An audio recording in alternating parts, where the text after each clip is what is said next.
राजेश्वरी दासी, बलौदा बाजार, छत्तीसगढ़ से। एक ऐसा इंटरव्यू जो आपके कर देगा रोंगटे खड़े। पति के जुए की लत से जमीन जायदाद सब कुछ बिक गया था। और मेरे पति बहुत शराब पीते थे सर, जुआ भी खेलते थे। जुआ खेल खेल कर पूरे जो बंटवारे में ज़मीन पाई थी सब बेच दिए थे, कुछ भी नहीं रखते घर में हर चीज़ बेच देते थे जुआ खेल खेल के। बहुत मेरी ज़िंदगी नरक जैसी हो गई। राजेश्वरी दासी को सिर में था माइग्रेन। डॉक्टरों ने कहा जिंदगी भर रहेगा सिर में दर्द, हर रोज लेनी पड़ेगी टैबलेट्स। सिर में कोई दर्द नहीं है। सिर के दर्द की वजह से हम भाटापारा जो शहर है वहाँ एक डॉक्टर के पास भी गए थे, तो उसको दिखाए तो उसने कहा ये माइग्रेन है, ये दवाई खाओगी फिर भी ऐसे रहेगा, ठीक नहीं होगा दवाई से, ऐसे बोले थे। ज़िंदगी भर आपका दर्द ऐसे रहेगा, माइग्रेन है ऐसे रहता है, ठीक नहीं होगा। झाड़ फूस करवाने से भी नहीं हुआ लाभ। आखिर में आर्थिक स्थिति बहुत हो चुकी थी खराब। जब आ जाए तलाक की नौबत तो जानिए संत रामपाल जी महाराज जी के शरण में जाने के बाद राजेश्वरी दासी को क्या क्या लाभ हुए और उनकी परेशानियों का क्या हुआ। क्या नाम है जी आपका? राजेश्वरी दासी। कहाँ से हैं जी आप? बलौदा बाजार जिला छत्तीसगढ़ से। संत रामपाल जी महाराज से नाम दीक्षा आपने कब ली? 28 मई 2013 को। राजेश्वरी जी, आपने क्या क्या भक्ति साधनाएं की हैं अभी तक, कृपया हमारे दर्शकों को बताएं। हम कबीरपंथी में जुड़े हुए थे दामाखेड़ा से। मेरे पिताजी ने नाम ले रखा था, वही भक्ति करते थे और मैं श्री कृष्ण भगवान की और शंकर भगवान की भक्ति करती थी। तो फिर आप संत रामपाल जी महाराज जी की शरण में कैसे गईं?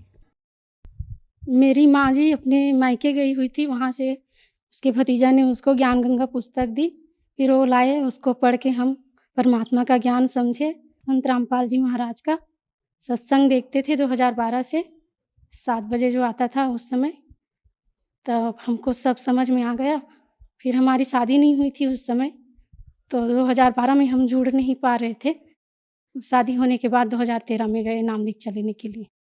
संत रामपाल जी महाराज से सतलोक आश्रम बरवाला में जाकर नाम दीक्षा लिए। तो क्या लाभ मिले आपको संत रामपाल जी महाराज से नाम दीक्षा लेने के बाद?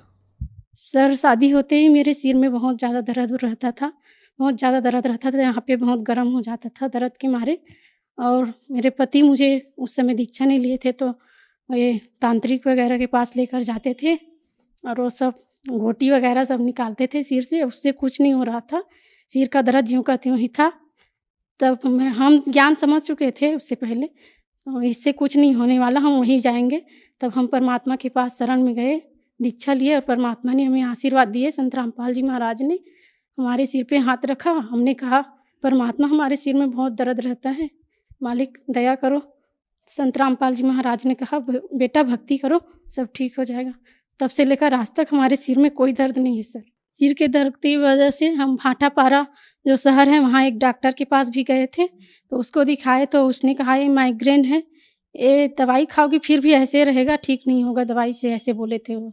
ज़िंदगी भर आपका दर्द ऐसे रहेगा, ये माइग्रेन है ऐसे रहता है, ठीक नहीं होता।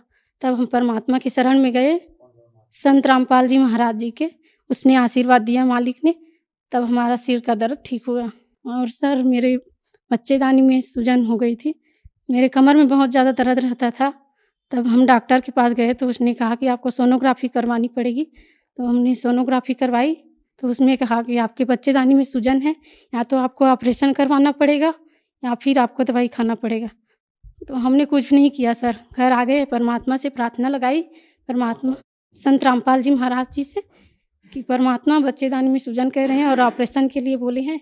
और दूसरे दिन फिर आदेश आया कि सब ठीक हो जाएगा। तब हम फिर से 4 दिन बाद चेकअप करवाने गए तिल्दा ज्योति हॉस्पिटल में, तो वहाँ वो मैडम ने बोला, चेक करते करते ही बोला किसने भगा दिया बेटा आपको, आपके बच्चेदानी में कोई प्रॉब्लम नहीं है, आप बिल्कुल ठीक हैं। ये संत रामपाल जी महाराज जी ने हमें लाभ दिया। बहुत ज़्यादा दर्द रहता था सर, मैं घर का काम भी नहीं कर पाती थी और मेरे 2 बच्चे थे, उनको संभालना मुश्किल हो गया था सर।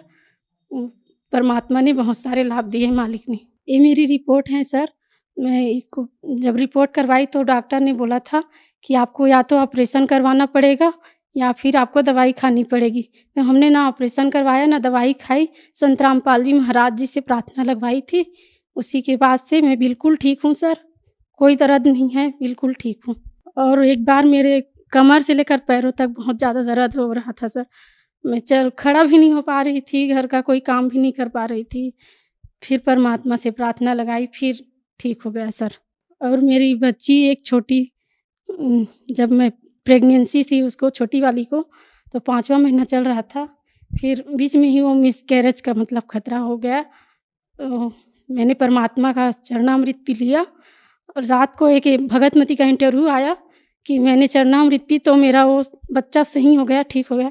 तो मैंने भी ऐसे की, तो तुरंत ही वो जो आया था वो बंद हो गया, मालिक की दया से, संत रामपाल जी महाराज जी की दया से। और वो बच्ची 7वें महीने में जन्म ले ली और आज बहुत तंदुरुस्त है, 3 साल की हो चुकी है।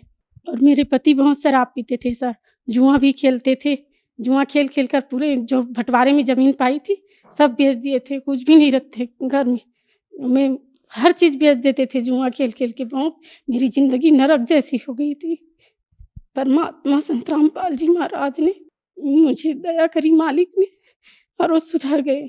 पूरा आर्थिक स्थिति खराब हो गया था सर, उसको जुआ खेलते खेलते शराब इतना पीते थे, बहुत ज़्यादा। हम दोनों का तो तलाक ही होने वाला था सर, परमात्मा की दया से आज है। एक ने तो उसको भविष्यवाणी भी कर दिया था कि आपकी पत्नी आपके साथ नहीं रहेगी, ये आपको छोड़कर जाएगी।